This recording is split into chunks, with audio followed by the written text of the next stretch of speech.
네, 이것이 정치다. 예, 오늘은 네 분과 함께하겠습니다. 현경병 전 새누리당 의원, 서상민 정치평론가, 네, 그리고 정장선 더불어민주당 총선기획단장, 정연정 배재대 교수, 이렇게 네 분입니다. 어서 오십시오. 안녕하세요. 예. 이제 선관위가 예비 후보를 검찰에 고발했습니다. 예, 뭐 선거가 오기는 다가오는 모양이고요.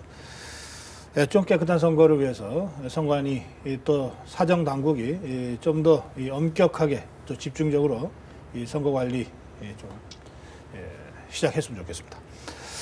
자, 이제 오늘 원샷법이 국회 본회의 통과했습니다. 212일 만에 통과했습니다. 통상 이런 정도는 시간이 걸립니까? 법안 처리하는데, 현 의원?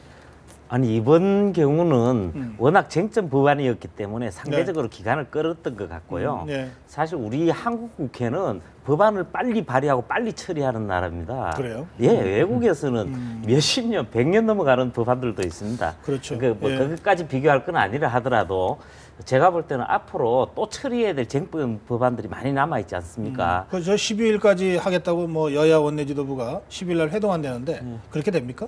될까요? 저는 그때까지는 조금 어렵습니다만은 어쨌든 19대 국회에서 마무리될 걸로 기대해 봅니다. 그래. 하긴 지금 말씀만 들으니까 그 이명박 정부 때 같은데 이 국회 생산성이라는 단어가 막 나오더라고요. 어떻게 국회가 생산성이라는 척도를 갖고 평가될 수 있는지 참 그때도 제가 의문이었는데. 자, 정장순 의원. 네. 총선 기획단장을 맡으셨습니까? 네네네. 이게 중책을 맡으셔서. 중책입니까? 어깨가 무거우시니까. 총선을 기획하는. 예. 그래. 뭐 열심히 하겠습니다.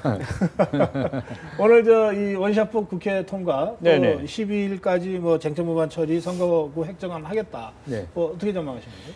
저희 측에서 많은 노력을 할 겁니다. 오늘도 이제 위원장님하고 이런 문제에 대해서 얘기를 많이 했었는데 네. 근본적으로 저희들도 이 법에 대해서 처리를 해야 된다는 생각을 가지고 있고요. 다만 네. 좀 이견이 있는 부분들에 대해서 서로가 조금씩 노력을 좀 했으면 하는 생각이고요. 한 기본 방침은 저희들도 노력해서 빨리 처리해야 되겠다 이런 생각을 가지고 있습니다. 아, 그래요. 네, 네. 이제 더불어민주당이 적극적으로 하니까 되네요. 아니, 이게 아니라 우선 서로가 많이 좀 교감이 있어야 되는데 예를 들어서 네. 제가 여기서 몇 번 말씀드렸습니다만 네. 대통령께서 자꾸 이제 국회에만 남으라 했지 않습니까? 근데 이제 제가 그 가운데서 좀 문제라고 했던 것이 그 대통령께서 좀 야당 대표하고도 얘기도 좀 하고 왜 이런 네. 협조하지 않으면서 맨날 국회만 뭐라 그럴까 하는 그런 아쉬움이 있지 않습니까? 네. 근데 어쨌든 지금 상황이 너무 어렵고 또 야당에서도 이 부분에 대해서는 해야 될 건 해야 됐다는 생각을 가지고 있으니까 네. 좀 더 노력을 했으면 좋겠다 이런 말씀 드리고 싶어요. 알겠습니다. 예. 정 교수?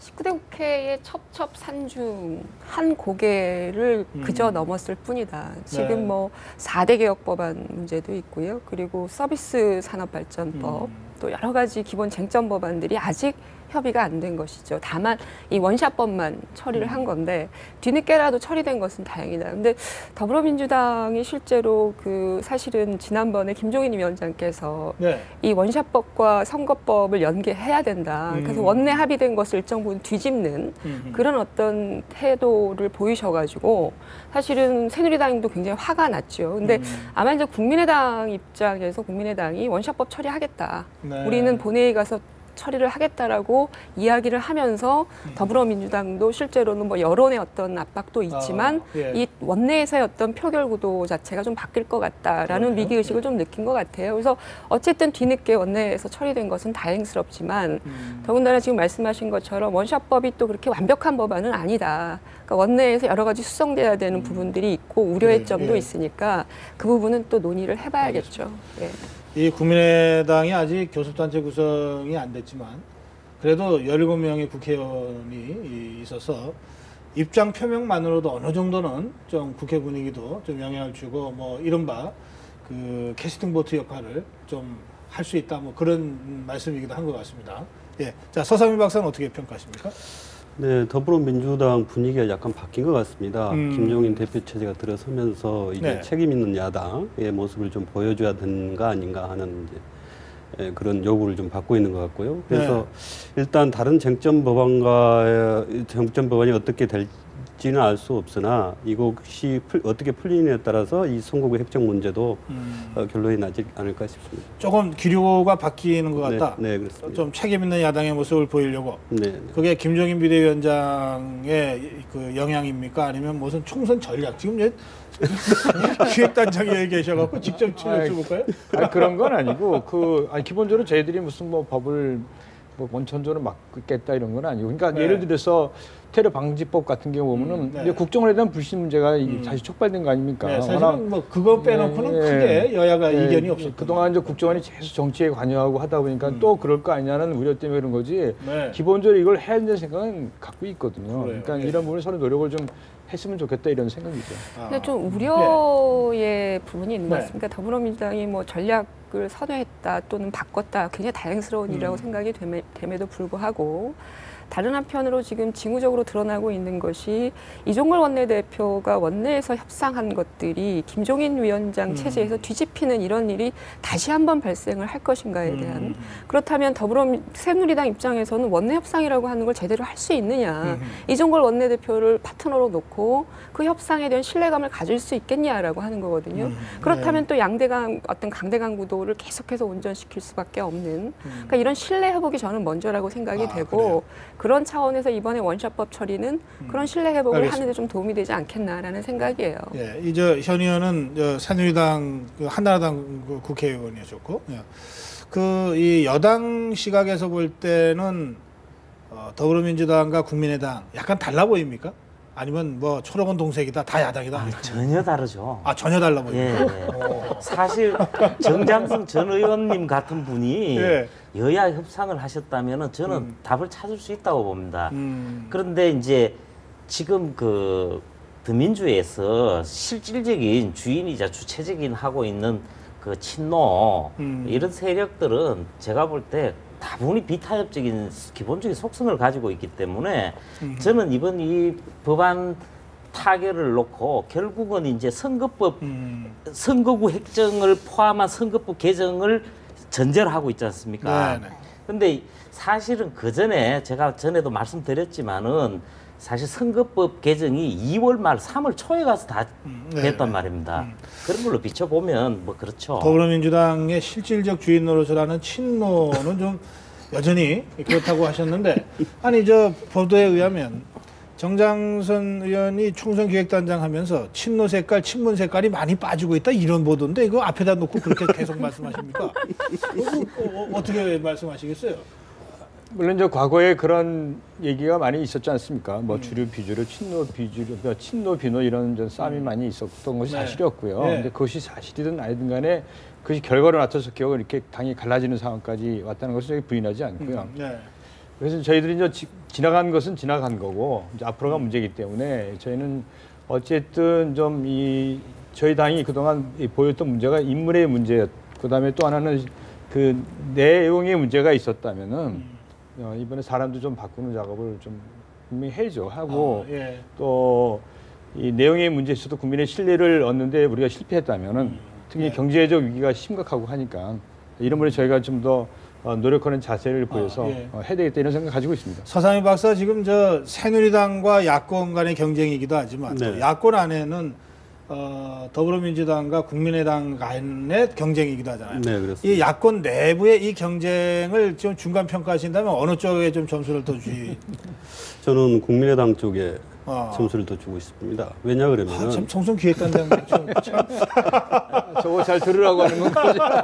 그래 말씀하세요. 왜냐하면은 제가 보기에는 또 일반 국민들이 보기에는 네. 그 더불어민주당이라는 집이 뼈대가 있고 그 이제 치장하는 부분이 있는데 몇몇 사람들이 지금 치장하는 것만 바꾼다고 해서 아하. 이 뼈대 자체가 과연 바뀌어질 바뀌어지겠느냐. 것이냐 하는 의문이 있는 겁니다. 하지만 국민의당 같은 경우에는 새정치라는 깃발을 내들고 나왔고 또 부족하기는 하지만 지금 한 걸음 한 걸음 나가고 있지 않습니까? 여하튼 간에. 그래서 저는 한국의 정치 발전을 위해서 국민의당이 아하. 할 일을 하고 있다. 저는 이렇게 평가하고 있습니다. 서상희 박사의 평가에 대해서 어떻게 한 말씀 좀 하셔야 되겠네요. 뭐, 예. 뭐 그렇게 냉정한 평가라면 저희는 뭐 수용 받아들이고요. 다만 아까 말씀드린 것처럼 저희들이 앞으로 그동안 저희들이 가장 안 좋았던 모습이 이 분열됐던 것, 내부 갈등이 너무 심각했던 것들이 있었지 않습니까? 그래서 저희들은 어쨌든 단합을 모색하겠다. 그리고 네. 그 기조 속에서 큰 변화를 이뤄내겠다. 그러니까 좀 지켜봐 달라 이런 겁니다. 그냥 인테리어만 바꿔서는 안 된다 지금 아니, 저 지적을 하셨는데 그러니까 그런 것들을 저희가 큰 변화를 아. 아까 말씀드렸죠. 큰 변화를 만들어내겠다. 뭔가 보관을 갖고 예, 그러니까는 좀 기대해 보시라 이런 말씀 드리고 싶습니다. 저기서는 어떻게 아니 뭐 정의당의 심상정 대표가 안철수 의원의 국민의당을 향해서 당신들 여당할 건지 야당할 건지 말해라. 그래요? 지금 이제 야권에서 국민의당을 바라보고 있는 불편한 심기가 반영된 것이다. 그러니까 오늘 그 이른바 원샷법 관련해서 국민의당은 본회의를 원칙으로 해서 원내에서 표결하자. 아하. 그리고 이게 우리가 대한민국의 미래로 나아가기 위해서 필요한 여러 가지 진취적인 노력을 하자. 국민의당은 소수 정당이지만 역할을 하겠다라고 얘기를 했던 거거든요. 그러니까 국민의당이 기본적으로 야권 내에서 어떤 갈등의 문제를 넘어서 대한민국 전체의 미래 정치를 어떻게 끌고 갈 건가. 이거에 대한 어떤 중요한 희망을 담고 있다라고 하는 점에서 방법론적으로 다른 모습을 보여줘야 한다. 이게 이제 과제거든요. 네. 한 개 보여줬을 뿐입니다. 아. 이걸 가지고 뭐 잘한다 못한다를 평가하기는 너무 이르고 사실은 어떤 엄격한 민심이 존재한다라고 하는 차원에서는 앞으로 2의 3의 새로운 모습을 보여줘야 한다라는 그런 무거운 과정에 있다라고 보여지고요. 예. 더불어민주당도 야권의 한 핵심 야당으로서 그런 걸 자극을 받아서 이렇게 좀 변화를 보여주잖아요. 그렇더라면 함께 바뀌는 거니까 야권 내의 어떤 불협화음보다는 혁신 경쟁을 하고 있는 건 그래요. 아니냐. 네. 그렇게 봐야 될 것 같아요. 그래요. 이 양당 간의 경쟁이 좀 생산적인 혁신 경쟁으로 가고 또 여기에 자극받아서 새누리당도 좀 혁신 경쟁에 가세하고 뭐 좀 그렇게 됐으면 좋겠습니다. 예, 자 이제 각 당의 내부 상황을 좀 짚어보겠습니다. 예, 그동안 친박계 자장은 서청원 최고위원인 줄 알았는데 좀 교체가 된 모양입니다. 뭐 선출하는 것도 아니라서. 예, 어쨌든 최경환 의원의 진박 마케팅이 수도권까지 북상했다. 오늘 저희들이 전해드린 리포트 핵심은 그건데요. 어떻게 보십니까? 지금 최경환 의원이 조금 지나친 열의를 보이는 거 아니냐 이렇게 봅니다. 우리 그 논어에 보면 과유불급이라는 말이 있는데 지나친 거는 모자란 말 못 하거든요. 사실 어떻게 보면 최경환 의원 입장에서는 총선 이후에 그 새누리당의 전당대회를 비롯해서 대선 국면까지 보고 있는 것 아니냐. 그렇게 해서 이번 기회에 그 당내의 친박, 당 밖에서 이제 또 새로운 진박을 안아가지고 네. 주도권을 잡으려는 것 같은데 사실 총선에서는 지금 더 중요한 건 총선 국면에서 잘 돼야 당 주도권 또 확보할 수 있고 박근혜 정부의 성공을 담보할 수 있단 말입니다. 제가 볼 때는 더 앞으로 지나치다는 국민이 느끼게 된다면은 네. 역풍이 불 겁니다. 저는 최경환 의원이 개인 일탈 행위를 하고 있다고 보진 않아요. 그러니까 저렇게 세게 이 나름대로 선거운동을 하는 것은 박근혜 대통령이나 또는 친박의 핵심 세력들과의 교감 없이 개인 행동을 하는 거라고 보이지 않고요. 뭐 그것의 문제를 판단할 때 저는 최경환 의원이 굉장히 선거를 잘하는 분인 것 같아요. 그러니까 지금 말씀하신 것처럼 저게 이제 수도권의 역풍도 불 수 있는 행위이고 다소 낡은 어떤 그 프레임처럼 보이지만 네. 이 바닥 민심이 이번 총선을 어떻게 이해할 것인가를 좀 제대로 알고 있는 분이 아니겠느냐. 이번 총선은 제가 볼 때는 다음에 있을 대선과 무관치 않거든요. 유권자들의 표심 행사가 사실은 뭐 정당들의 공약도 중요하고 여러 가지지만 결국은 저 정당이 어떤 인물을 가지고 선거를 치를 것이냐라는 판단을 할 수밖에 없어요. 네. 대선과 연동해서 박근혜 대통령도 지난 대선과 총선에서 승리를 해서 해서라면 최경환 의원을 대권 후보로 그건 꼭 아니고요. 본다는 여전히 저 최경환 의원과 친박들은 이번 총선은 역시 박근혜 대통령을 인물을 전제로 프레임을 만들어가는 과정이라고 대통령의 선거. 보여지고요. 다만 저런 그 행위가 왜 일어나느냐. 저는 김무성 당대표의 책임이 있다고 봅니다. 김무성 당대표가 대안 프레임을 내놔야 되거든요. 네. 본인이 대권으로 가려면 자기중심적으로 뭔가 리더십을 발휘해서 이런 부분들을 전제로 해서 프레임을 만들어야 되는데 지금 없잖아요. 뭐가 아무것도 안 있냐라는 하는 거죠. 거를 대안으로 내놨어요. 예, 전략이 없어요. 전략이. 전략이 없다. 그런 과정에서 저는 오히려 김무성 당대표가 최경환 의원의 저런 어떤 그 나름대로의 그 박근혜 대통령을 다시 한번 복원시키려고 하는 네. 총선에서 예. 그런 전략들 계속 기회를 열어주고 있다 이렇게 보고 있는 것입니다. 네, 초반 진박 마케팅은 그래도 이해할 수 좀 있었던 것 같습니다. 왜냐 그러면은 박근혜 정부가 뭔가를 하려고 그랬었을 때 세가 약해서 추진이 안 됐던 측면에서 안타깝게 생각한 친박 의원들이 친박 마케팅을 하면서 뭐 세력을 좀 구축하려고 했다. 네. 그런데 며칠 지나고 보니까 진박 마케팅이 질리게 된다는 것입니다. 이게 왜 그러냐 그러면은 아까 얘기가 잠깐 나왔습니다마는 박근혜 정부가 2년의 임기를 남겨놓고 있습니다. 그런데 당 내에서 이렇게 편가르기를 해가지고 집권당이 나눠진 상태에서 어떻게 2년을 버틸 수 있겠느냐 하는 측면에서 본다면은 예. 지금에 있는 진박 마케팅이라고 하는 것은 박근혜 대통령에게 절대 도움이 되지 않을 것이다. 그건 임기 후반을 생각하면 더더욱 그럴 것이다. 설사 진박 후보들이 몇 명 당선돼서 국회에 들어와도 네. 당의 분열로 인해서 그 안게 되는 부담이 더 클 수 있다. 네, 그렇습니다. 그게 몇 석을 얻을지 모르겠습니다만은 많이 잡아야 이 마케팅을 통해서 이익을 본 사람이 30석 정도 놓다고 본다 보면 나머지 그러면은 비박 내지는 진박이 아닌 새누리당 의원들은 어떻게 나올 것이냐. 전부 이 진박이냐 아니냐로 가르면은 많아야 30명의 진박과 나머지 다 이 비진박으로 이렇게 이 선거 후에 네, 그렇습니다. 여권 내부에 권력 지형이 바뀔 수 있다. 네, 그렇게 된다 그러면은 임기 후반을 어떻게 끌고 갈 것이냐. 박근혜 대통령에 대한 공격이 더 가세되지 않을 것이냐. 상당히 심각한 문제가 네. 있을 수 있다. 이렇게 제기하신 거죠. 네, 그렇습니다. 저는 우선 모양이 이렇게 좋지 않은 것 같아요. 뭐냐면 네. 경제 수장이었지 않습니까? 네. 경제 수장이었고 경제를 전체 총괄 줬는데 경제가 썩 좋지 않지 않습니까? 그래요. 예. 그래서 돌아오자마자 저렇게 막 노이즈 마케팅을 하는 게 과연 국민들이 어떻게 바라볼까 하는 점이고요. 캠페인 한다고 하는 건데요. 네. 총선 기획 어쨌든 노이즈 단장에서 마케팅 하는 것 같고 그다음에 또 하나는 제가 볼 땐 뭔가 좀 조급한 거 아닌가 이런 생각이 들어요. 그러니까 흔히 말해서 친박 쪽이라고 할까요? 좀 조급한 게 아닌가 좀 이런 생각이 들어서 제가 대국 분한테 들어봤더니 저런 것들에 대해서 그러니까 진박 이 논쟁 벌어지는 게 굉장히 대국 시민들이 짜증을 많이 낸다고 그러더라고요. 제가 아주 그 점잖은 분이에요. 교수님이 그러시더라고요. 가서 보니까 굉장히 짜증을 많이 낸다. 네, 그리고 또 아까 말씀하신 것처럼 총선 후에 야당은 이 분열된 것들 때문에 그 후유증 또 여당은 아까 저런 것들 때문에 후유증돼서 전 20대 국회가 들어가도 굉장히 좀 원만치 못하고 또 실망을 많이 줄 것 같은 그런 우려가 듭니다. 알겠습니다. 아까 저 현 의원이 과유불급이라는 이 고사를 가지고 설명하셨는데 그 과유불급은 저 박근혜 대통령이 즐겨 사용하는 고사고 또 박근혜 대통령이 이 과유불급을 경계하기 위해서 과유불급을 늘 좀 기억하기 위해서 그 개영배라고 하는 거를 또 이 외빈 이 손님들한테 선물로 하기도 하고 막 이러거든요.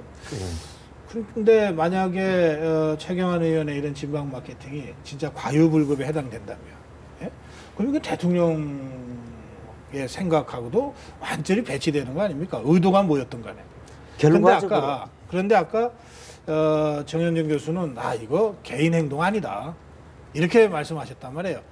반론하시겠습니까? 이거 제가 경험해 본 바에는 친이 친박 이런 우리가 흔히 분류하는 정치 세력이 그렇게 정교하지가 않고 그 다음에 어떤 총선 기획이나 대선 기획이나 이런 부분에서 조직적으로 체계적으로 움직이지를 않습니다. 그래서 그 점은 한번 말씀드리고 제가 말씀 나온 김에 왜 이 지나친 부분을 말씀드렸던 거냐 하면은 지금 새누리당의 의석이 157석인데 이 19대 국회가 구성될 때에 압도적으로 친박 의원들이 당선이 됐었습니다. 그리고 지금 개파색이 옅어진 분들이 일부 있었지만은 80여 명이 넘거든요. 그리고 지난해 8월 박근혜 대통령이 리더십을 회복하면서 상당히 재결집을 했습니다. 이런 중에 연말을 지나면서 영남 지방을 중심으로 해서 진박이라 그래서 30명을 훨씬 넘습니다. 거의 전역에서 제가 볼 때는 한 50명은 적어도 잡아야 되는 걸 넘었을 텐데 이렇게 봤을 때에 다음 그 새누리당이 총선 후 이후에 너무 압도적인 그 세력을 가질 수가 있는데 이 부분이 바로 알겠습니다. 그 역풍을 예. 가져올 수 있는 그게 거죠. 정교하지 않다 그랬는데. 아니 근데 아니 그렇죠. 뭐 그게 뭐 악마는 디테일에 있다고 뭐 그 디테일이 뭔지는 모르겠으나 제가 말씀드린 전략이라고 하는 거는 기본적으로 이 선거를 이른바 상징성을 가지고 있는 인물 중심으로 가는 선거. 이게 이제 핵심인 것 같아요. 제가 이제 네. 대선 직전에 있는 총선이라고 말씀드렸잖아요. 그렇다면 물론 이제 박근혜 대통령이 재선하실 건 아니지만 기본적으로 새누리당의 어떤 결집을 효과적으로 할 수 있는 네. 인물 구도가 당내에 제대로 서 있느냐라는 질문을 했을 때는 딱히 김무성 당대표가 그걸 확보하고 있지 못하다라고 하는 그런 부분이고 최근에 최경환 뭐 과유불급 얘기하지만 지금 원내에서 이 당내에서 얘기를 들어보니까 유승민 원내대표가 있는 자리에는 사람이 안 모이고 최근에 문제를 일으키고 있는 최경환 의원 주변에는 사람들이 엄청 꼬인다. 뭐 이런 설들이 나오고 있어요. 이 자체로 저 전략이 일정 부분 먹히고 있다라는 거거든요. 당내에서. 예. 예를 들면 효과가 없는 그런 전략이라고 하면 사람들이 왜 꼬이겠습니까? 알겠습니다. 그렇다면 어찌됐건 간에 이른바 박근혜 대통령을 다시 한번 선거로 끌어내는 매개자 역할로서 지금 충분히 활동을 하고 이미 있는 거죠. 효과 보고 있다. 예. 알겠습니다. 아까 우리 현 의원이 뭐 여나야나 뭐 그렇게 정교하지 않습니다 그랬는데 선거 전략 책임자께서는 뭐라고 말씀하시겠어요? 제가 볼 땐 최경환 그 의원을 제가 이제 그때 산자위원장이죠 지금. 산자위원장 예. 할 때 장관이 있었습니다. 아, 그렇군요. 예, 근데 예. 저렇게 막 뭐가 나거나 이렇게 요란한 성격이 아니었었는데 좀 둥글둥글. 지금 저렇게 하는 거 보면서 제가 굉장히 의아하게 생각했어요. 그러니까 아마 제가 볼 때 대통령께 제가 사를 확실하게 해보겠습니다. 해보시 아마 이러지 않았나 이런 생각이 들어요. 제가 볼 때. 그런 점에서는 최경환 의원 한 개인의 어떤 돌출 행동으로 보기는 어렵다. 예. 그래 여권의 속성상 또 그러기도 어렵죠. 예, 알겠습니다. 예, 서상민 박사. 네. 이제 정치권에 절대라는 말은 절대 하지 말라는 이런 말이 있는데 김무성 대표가 전략 국채는 절대 없다고 지금 얘기했습니다. 네. 근데 또 이한구 공관위원장 하겠다. 네. 뭐 우선 추천이라고 하는 제도를 지칭하는 거긴 합니다만 하겠다고 그러고 있습니다. 네. 네. 어느 쪽이 이길 것 같습니까? 참 어려운 문제입니다. 근데 저는 이렇게 보고 있습니다. 예. 그러니까 시대가 변하는 만큼 거기에 필요한 정치인이 따로 있는 거 아니겠습니까? 그리고 지금 19대 국회 현역 국회의원들이 가지고 있는 국민들의 따가운 시선, 이건 바꾸라는 국민들의 요구란 말입니다. 그런데 여기에 상향식 공천, 특히 이건 현역 의원들에게 대단히 유리한 제도인 것 같은데 상향식 공천을 통해서 이번에 새로운 후보자를 뽑겠다 하는 부분은 새로운 시대에 시대가 변하는데도 여전히 현역 내지는 기존에 있는 사람들로 채우겠다라고 하는 논리하고 같다고 봅니다. 그렇다고 본다면은 이한구 대표가 어떤 의도에서 저런 말씀하시는지 모르겠으나 아니 김무성 대표 이한구 공관위원장이 예. 나 전략 공천을 통해서 새로운 시대에 맞는 인재들 끊임없이 영입해서 새누리당의 외연을 확장하고 전문성을 높이는 것이 더 타당하지 않느냐. 네. 저는 그렇게 보고 있습니다. 그렇게 보시는 거. 그러니까 누가 이길지는 잘 모르겠지만 이한구 공관위원장이 설정하는 방향이 맞는 것 같다. 이렇게 평가하셨습니다. 두 분은 더불어민주당이나 국민의당은 인재 영입 경쟁을 지금 하고 있으니까. 예, 저희는 그렇죠. 전략 공천을 하도록 돼 있습니다. 네.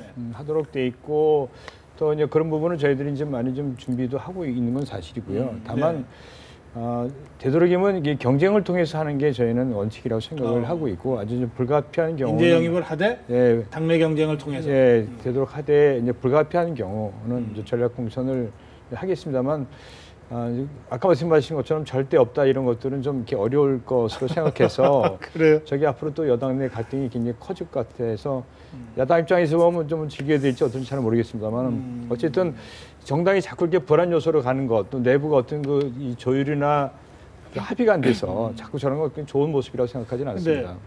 의원님 지금 총선 기획단장 맡고 계시고 예전엔 당 사무총장도 하셨고 네네. 그래요. 이게 인재 영입을 하다 보면 이 인재 영입을 당하는 사람 입장에서 그런데 인재 영입은 하겠는데 와서 당 경선은 좀 해주십시오. 이 참 말하기도 서로가 좀 그렇지 않습니까? 예, 그런 부분이 있어서 이제 인재 영입이나 전략 공천 이런 문제는 당내 많이 합의가 좀 존재해야 됩니다.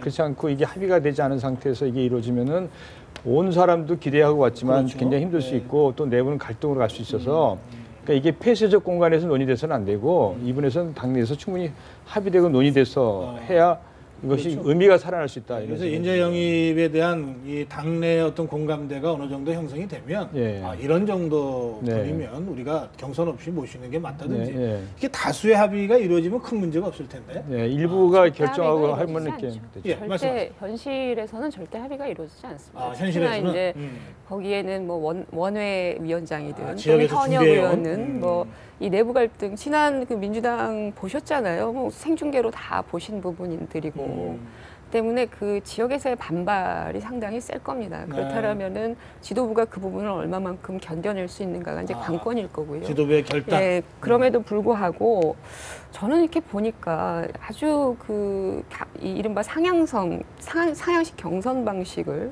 현역 의원들은 선호해요. 국민의당도 마찬가지인 것 같아요. 국민의당도 당원 당규상 경선을 기본으로 하고 네. 필수 불가피한 경우에 의해서만 전략 공천을 허용한다. 뭐 이렇게 당원 당규가 정해진 것 같은데 그래요? 예. 대부분의 현역 의원들은 경선을 하자 이렇게 얘기를 하고 근데 뭐 국민의당 현역 17명밖에 안 그렇죠. 돼서. 정치 신인들은 보면 정치 신인들은 경선은 항상 불리할 수밖에 없다. 여러 가지 면에서 그렇기 때문에 전략 공천을 요구합니다. 이게 현실이거든요, 정치적으로.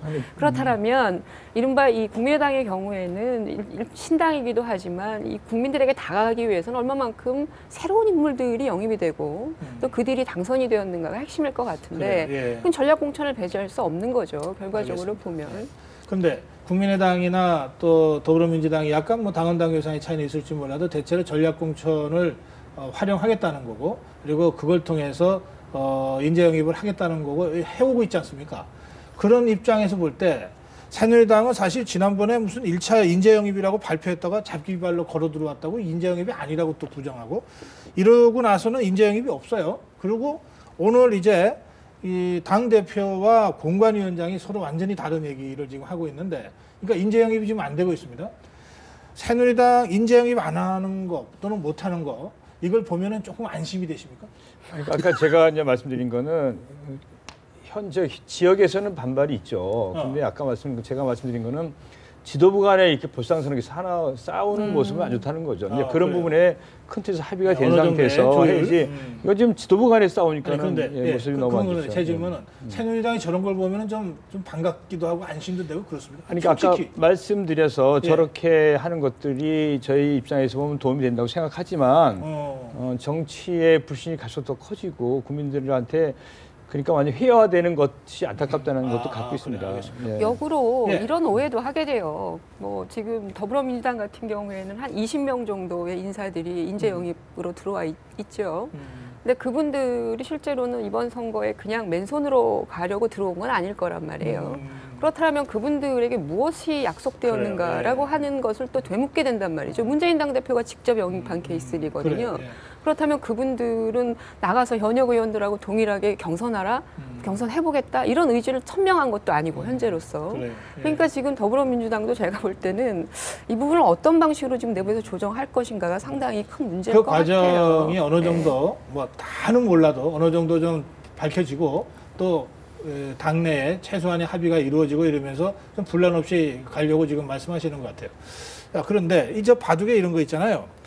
상대가 좋아할 것 같은 수는 절대로 두지 말라는데 지금 새누리당이 인재 영입 안 하니까 은근히 뭐 아이고 뭐 나쁘지 않다 지금 이런 것 같아요. 야권 분위기가. 그럼 뭔가 인재 영입 안 하는 거가 상대가 좋아하는 수처럼 보이는데 어떻게 보세요?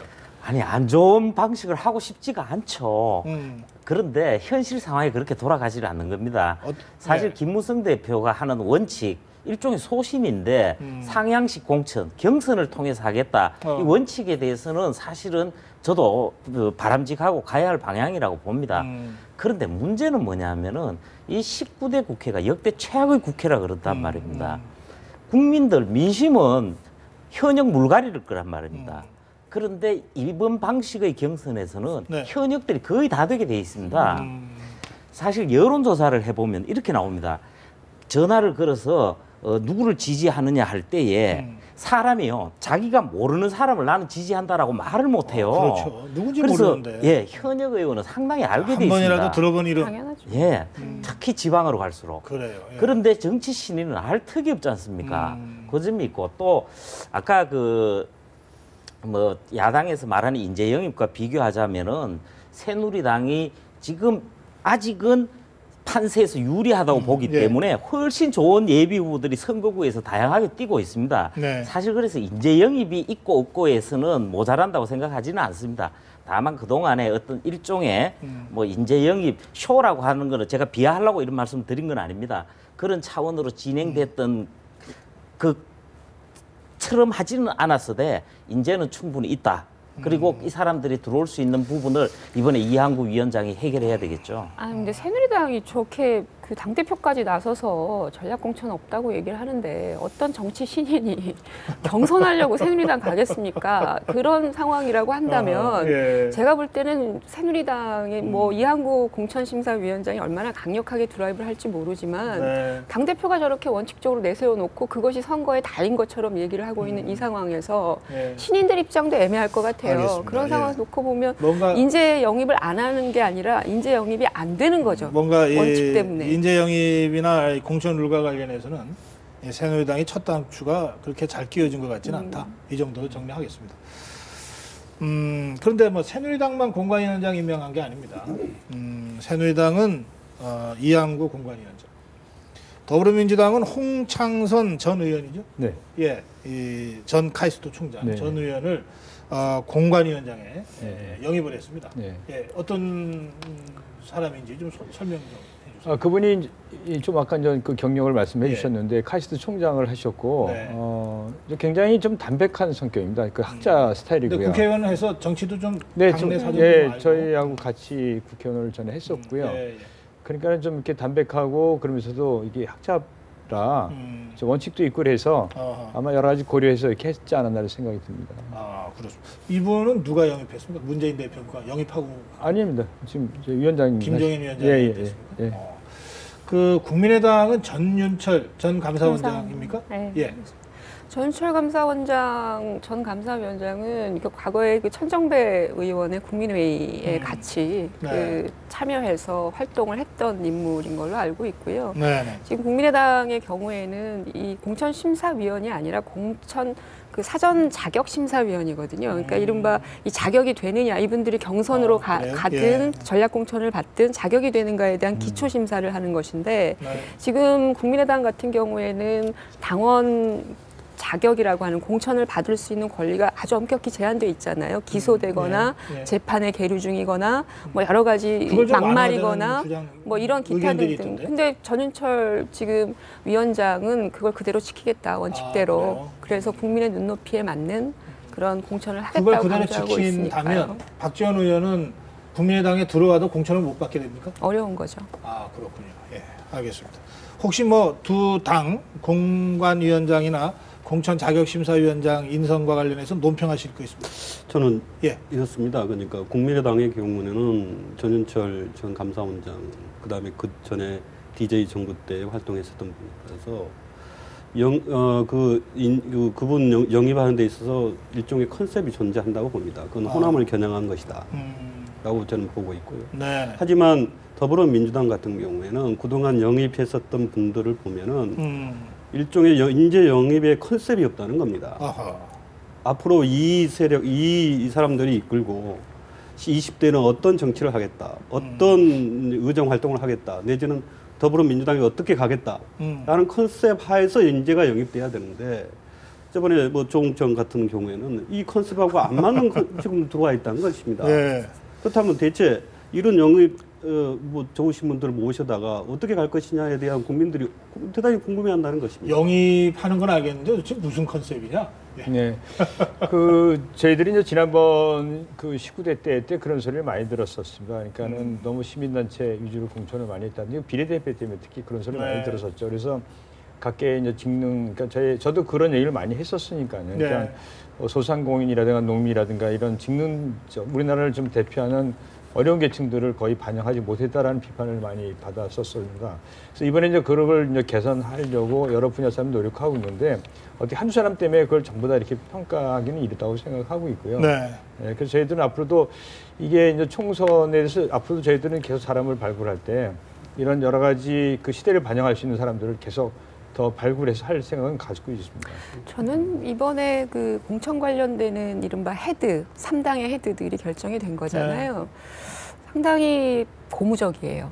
더불어민주당도 저는 고무적으로 판단을 내리는 게 공창선. 뭐냐면 그렇죠.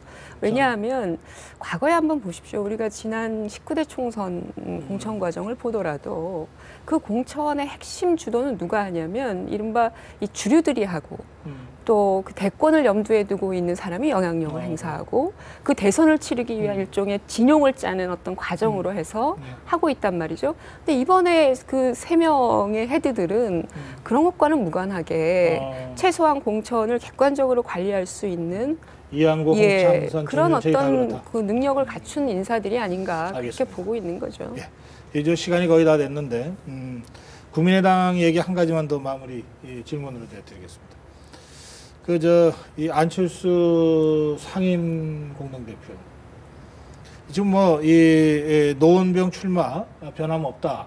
사실은 탈당 직후에 노원 지역구에 가서 행동을 보여줬는데, 근데 뭔가 이제 전국 선거를 치러야 되기 때문에 아무래도 좀 그 지역구 불출마를 하고 비례대표가 됐건 뭐가 됐건 하여튼 전국 유세에는 나서야 되지 않느냐 이런 얘기들이 나오고 있습니다. 더불어민주당의 문재인 대표는 대표직을 내려놨기 때문에 그건 뭐 당에서 어떻게든 좀 역할을 해달라고 하면 뭐 크게 문제가 없을 것 같고요. 근데 안철수 의원의 경우에는 지금 그런 요구와 또 지역구를 지키겠다고 하는 기존의 입장 사이에 갈등이 빚어질 수 있습니다. 지금 내부 상황이 어떻습니까? 지금 말씀하신 것 같아요. 예. 근데 이제 이조차도 안철수 대표는 사실은 개인의 결정을 해서는 안 되죠. 당대표이고 국민의당이 선거에서 살아남느냐 안 남느냐 이게 명운이 걸린 거 아니겠습니까? 그렇다면 개인의 어떤 알겠어요. 사적인 관심에 매몰되지 말고 당에서 요구하는 대로 하는 것이 필요한 어떻게 거죠. 하는 게 좋겠습니까? 서 박사. 자기 지역구에서 지는데 어떻게 전국 선거에서 이길 수 있겠습니까? 어. 그러니까 자기 땅도 지키지 못하는데 새정치라는 깃발을 들고 자기 땅에서 이기고 그다음에 전국 선거에서 활동을 하는 것이 저는 바람직하다고 봅니다. 지역구를 고수해라. 네. 예, 현이요. 당연히 지역을 기반으로 해야 됩니다. 노원병이 안철수 의원에게 좋은 지역구인데다가 서울이라는 이 큰 단위를 놓고 벨트를 형성해야 될 마당에 떠난다는 게 있을 수가 없는 것 같고요. 알겠습니다. 예, 예. 저분들이 말씀이 뭐 저는 객관적인 것 같다는 생각이 듭니다. 그게 당에서 전략적으로 이루어져서 활동을 하셔야지 당대표 되시는 분이 뭐 그런 개인의 어떤 가부만 갖고 알겠습니다. 판단을 내리는 건 아니 안 되는 거죠. 3, 4선, 5선 정도 되면 떠날 수도 있을 것 같습니다. 그렇지만 이제 초선 그것도 재보궐선거에서 돌아온 분이 그건 안 된다고 봅니다. 알겠습니다. 저 입장이 많이 갈리네요. 예, 좀 더 이 의견 수렴을 좀 하셔야 되겠습니다. 오늘 여기서 마무리할게요. 고맙습니다. 예.